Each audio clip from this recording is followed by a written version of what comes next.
Turns out, humans are terrible at knowing when to quit. The ground shook as the massive alien war machines stomped across the scorched earth. Their towering forms cast long, ominous shadows over the battlefield. The Ikar, an advanced warrior race from a distant star, had landed with the confidence of predators, certain of an easy kill. They had scouted this planet for years, understanding its resources, its weaknesses, and most importantly, the psychology of its dominant species. Or so they thought. Commander Keenox stood at the forefront, his four eyes scanning the horizon. His blue-gray skin shimmered under the harsh sun, and his mandibles clicked in anticipation. This was supposed to be a swift victory. The humans, with their primitive weapons and fragile bodies, would surely scatter at the sight of the Ikar war machines. They had seen it before on countless worlds. Fear was their greatest ally. But here, on this desolate plain of shattered earth and broken dreams, things were not proceeding according to plan.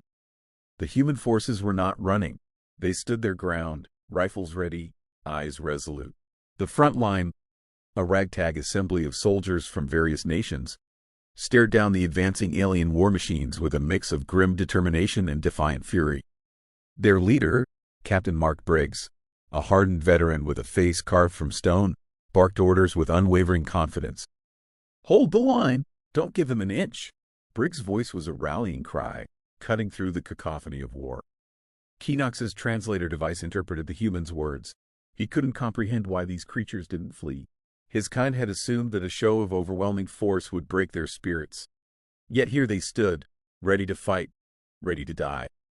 A sudden barrage of plasma fire erupted from the Ikar front lines, searing the air with intense heat and deadly precision. The human soldiers ducked and weaved, returning fire with a cool efficiency. Their ballistic weapons were far less advanced, but lethal nonetheless. Explosions rocked the ground, sending debris and body parts flying in a grotesque ballet of death. A young soldier, Private Jackson, barely 18 and with the ink still wet on his enlistment papers, fired his rifle with trembling hands. His heart pounded like a drum in his chest, but he refused to let fear overtake him.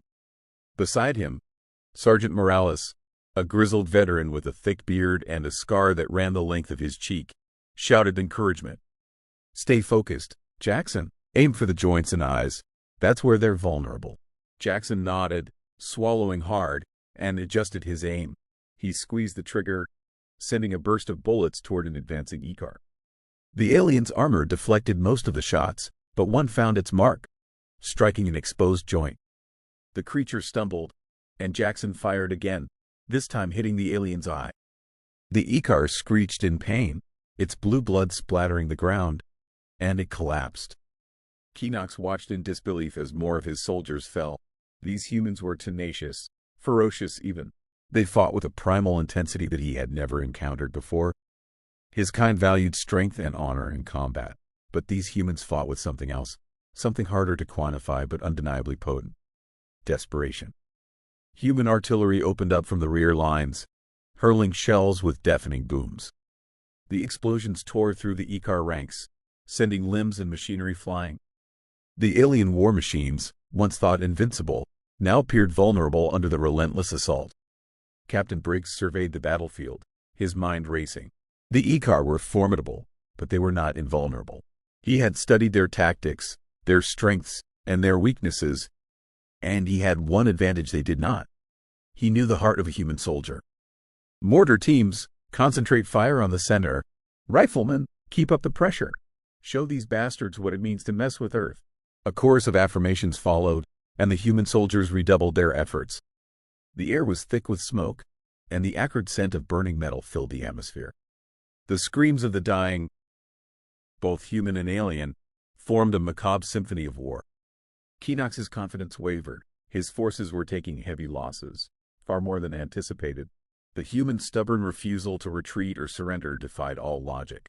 It was as if they drew strength from the very act of resisting.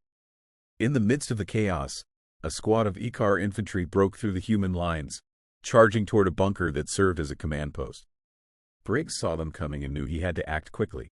"Bravo team, on me," he shouted, grabbing his rifle and sprinting toward the breach. A dozen soldiers followed, their boots pounding the earth, They met the E-car head-on in a brutal clash of flesh and steel. Briggs fired point-blank into an alien's face, the recoil jarring his shoulder. He swung the butt of his rifle into another's head, feeling the crunch of exoskeleton give way around him. His men fought with savage intensity, matching the alien's blow for blow. Private Jackson found himself face-to-face with an E-car warrior, its mandibles clicking menacingly. He raised his rifle, but the alien swatted it aside, sending him sprawling. The E-car loomed over him, raising a bladed arm for the kill. Jackson scrabbled in the dirt, his fingers closing around a fallen knife. As the blade descended, he thrust upwards with all his might, driving the knife into the alien's throat. Blue blood gushed over him as the E-car gurgled and fell. Briggs and his men pushed the remaining aliens back, reclaiming the ground inch by bloody inch. The E-car squad was decimated, their corpses littering the battlefield. Panting, covered in dirt and blood, Briggs looked around. His soldiers were battered but unbroken. They had held the line. Keenox, observing from a distance, felt a rare emotion stir within him. Doubt. These humans, with their relentless spirit and refusal to yield, were not like any enemy he had faced before. They were proving to be a formidable adversary. As the sun began to set, casting long shadows over the battlefield, both sides took stock of their losses. The war was far from over, but today, the humans had shown their true mettle. And, for the first time, the E-car commander wondered if they might have underestimated their enemy. Night fell over the battlefield, a quiet blanket that muffled the sounds of the wounded and dying. The eerie silence was punctuated by the occasional distant explosion or the sharp crack of a rifle, reminding both humans and E-car that the war was far from over. Stars twinkled overhead, indifferent to the carnage below. Captain Briggs and his men huddled around a small makeshift command post, their faces illuminated by the pale glow of portable lamps. They were weary but resolute, their eyes filled with grim determination. The day's victory had bolstered their spirits, but they knew the E-car would return, likely stronger and more determined. "All right, listen up," Briggs said, his voice cutting through the murmurs. "We've got a short window to regroup and resupply. Intel suggests the E-car are amassing their forces for a counterattack at dawn. We need to be ready." Sergeant Morales leaned forward, his eyes hard. "What about reinforcements? Any word from HQ?" Briggs shook his head. "Communications are still down. We're on our own for now, but we can't rely on help coming. We have to hold this position no matter what." Private Jackson, bandaged and bruised but still determined, spoke up. "Sir, do we have any plan to disrupt their buildup? Maybe a strike to slow them down?" A thoughtful silence fell over the group. Briggs rubbed his chin, contemplating. "It's risky, but it might buy us the time we need. Morales, take a squad and see if you can infiltrate their lines. Plant charges on their supply depots. Anything that looks important. Make it hurt." Morales nodded, a grim smile tugging at his lips. "Consider it done, sir." The squad moved out under the cover of darkness, slipping through the shattered landscape like ghosts. The E-car encampment loomed ahead, a hive of activity as the aliens prepared for their next assault. Morales and his men moved cautiously, avoiding patrols and using the terrain to their advantage.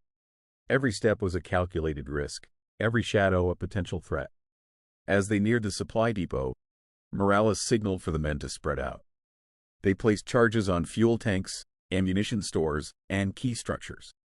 The tension was palpable, every second feeling like an eternity. Just as they finished setting the last charge, a patrol of E-car soldiers rounded the corner. The humans froze. The aliens' glowing eyes scanned the area for a moment. It seemed they might pass without noticing, but then a shout rang out, and chaos erupted. "Move! Move!" Morales shouted, firing his weapon as the charges detonated. The night sky lit up with a series of blinding explosions. The shockwaves tore through the alien camp, and E-car soldiers were thrown through the air. Structures collapsed in a cascade of fire and debris. Morales and his men sprinted back toward their lines, pursued by furious E-car. Bullets and plasma bolts zipped past, the air thick with the acrid smell of burning metal and flesh. Private Jackson stumbled, a searing pain in his leg as an alien round found its mark. He gritted his teeth and kept moving, helped along by a fellow soldier. Back at the human camp, Briggs watched the explosions with a mix of satisfaction and concern. The mission had been a success, but now they had to deal with the fallout. The Ikar would be enraged and desperate for revenge. Dawn broke with a bloody sunrise, casting a red hue over the battlefield. The Ikar launched their counterattack, as expected, but the humans were ready. Trenches had been dug, fortifications strengthened, and every sold wire stood prepared to fight to the last breath. The alien war machines advanced once more, their metal feet pounding the earth. Plasma cannons opened fire, sending deadly beams toward the human lines. Briggs stood at the forefront, his rifle at the ready, his voice a steadying force amidst the chaos. Hold your fire until they're in range. Make every shot count. The Ikar closed the distance, their ranks a formidable wall of muscle and metal, but the humans did not waver. As the aliens came within range, Briggs gave the order, and a storm of bullets and rockets erupted from the human positions. The front line lit up with muzzle flashes, the air filled with the deafening roar of combat. Ikar soldiers fell in droves, their armor pierced by concentrated fire. Explosions rocked their war machines, sending twisted metal and alien limbs flying. The humans fought with a ferocity born of desperation, their resolve unbreakable. Private Jackson, despite his injury, fired with grim determination. His leg throbbed with every movement, but he ignored the pain, focusing on the task at hand. Each shot felt like a small victory, each fallen alien a step closer to survival. Sergeant Morales, bloodied but unbowed, led a countercharge against a breached section of the line. His men followed with a rallying cry, pushing the Ikar back with sheer force of will. The ground was slick with blood, the air filled with the stench of death, but the humans did not falter. Keenox watched the battle unfold, his confidence eroding with each passing moment. The humans were supposed to be weak, easy prey for the might of the Ikar. Yet here they stood, unyielding, their spirit unbroken. He realized, with a sinking feeling, that they had underestimated these creatures. The battle raged on, a brutal testament to the resilience and tenacity of the human spirit. As the sun climbed higher in the sky, both sides fought with everything they had, neither willing to give an inch. In the heart of the chaos, Captain Briggs knew one thing for certain: they would fight until their last breath. For their home, for their people, and for the hope of a future free from alien tyranny. The battle raged for hours, a relentless storm of violence and defiance. The humans, outgunned and outnumbered, fought with a tenacity that defied reason. Captain Briggs and his men stood as the last bulwark against the Ikar onslaught, their spirits unbroken despite the overwhelming odds. As noon approached, the battlefield was a nightmarish landscape of smoke, fire, and twisted metal. Both sides had suffered heavy losses, but the Ikar continued to press forward, their determination matched only by the humans' unyielding resolve. Keenox, observing from his command post, grew increasingly frustrated. The humans' resilience was unlike anything he had encountered. He needed to break their spirit once and for all. With a decisive gesture, he ordered his elite guards forward, massive, heavily armored Ikar warriors known as the Iron Fist. The Iron Fist advanced with brutal efficiency, their armored forms impervious to conventional fire. They smashed through the human lines, their sheer power overwhelming. Captain Briggs saw the threat and knew they needed a desperate plan. Morales, take your men and flank those behemoths.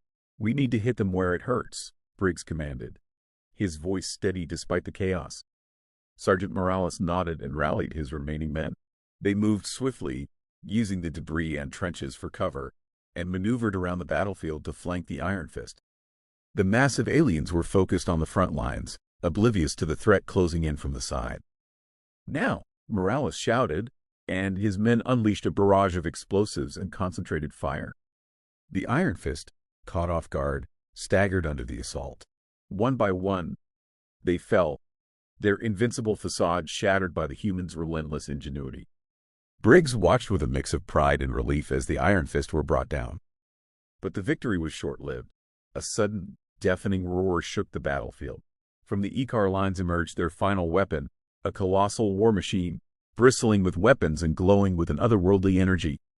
The human soldiers stared in stunned silence as the behemoth advanced, its footsteps shaking the ground. Captain Briggs felt a pang of despair, but he quickly pushed it aside. This is it, people. If we stop that thing, we stop them. Get every heavy weapon we have and aim for the joints and power core. We take it down, or we die trying. The soldiers responded with a unified roar of defiance, and the battle entered its final, desperate phase. The colossal war machine unleashed a torrent of destruction, its weapons tearing through the human lines. But the humans fought back with everything they had, their courage and determination unyielding. Briggs led the charge, his rifle blazing as he directed the attack. Private Jackson, despite his injuries, crawled to a HFY weapon emplacement and fired a rocket at the machine's exposed power core. The explosion rocked the behemoth, causing it to stumble. Sergeant Morales and his men swarmed the machine, planting charges and firing at its weak points. The combined effort of the human soldiers brought the war machine to its knees, and with a final, deafening explosion, it collapsed in a heap of smoldering metal. The battlefield fell silent, the echoes of the explosion fading into the distance. The Ikar, their forces decimated and their war machine destroyed, began to retreat. Keenox watched in disbelief as his army crumbled. He had underestimated these humans, and now he was paying the price. Captain Briggs stood amidst the wreckage, his body battered and bloody but his spirit unbroken. The humans had won the day, but the cost had been high. As the surviving soldiers tended to the wounded and counted their losses, Briggs looked to the horizon. The war was far from over, but today, they had proven that humanity would not go quietly into the night. They would fight, they would endure, and they would prevail.